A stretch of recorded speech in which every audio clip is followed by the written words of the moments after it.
ফুলেশ্বৰী ঘৰত আছনে? আছোং আছোং। আছ এই কাৰেণ্টটোকে বেয়া হ'ল নজ্বলা হ'ল। হলদাৰটো কি হ'ল জানো, এই হলদাৰটোকে ঠিক কৰি আছো। তই জান এইবোৰ কৰিবলৈ ন? হোল্ডাৰ ঠিক কৰিবলৈ জানো ক। আজি দিনটো চাহ পানী খাব পৰা নাই ঐ। ইমান মূৰটো বিষাইছে। তই বনাবি নেকি ফুলেশ্বৰী? চাহ পানী খাবলৈ একোৱেই নাই আকৌ, কি দিমনো? সুদাকে হলেও হব। খাওঁ লাগিছে আকৌ, আজি ঘৰতো খাব পৰা নাই। মোৰতো বৰ বিষাইছে, সেইকাৰণে কৈছো ফুলেশ্বৰী। তেতিয়াহ'লে খাওঁ যদি সুন্দাকে এটোপা বনাওঁগে।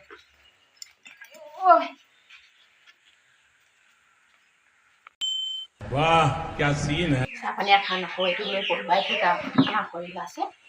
পানী টেঙা বনাম, দোকানী যাবে দোকানী যাবে। No no no no.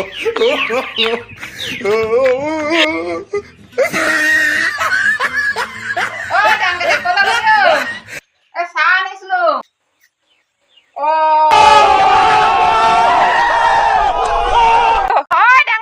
মোৰ ঠেকাটো লৈ গলি যে, পানী টেঙা খাম বুলি আনি থৈছিলো নহয়। No no no no.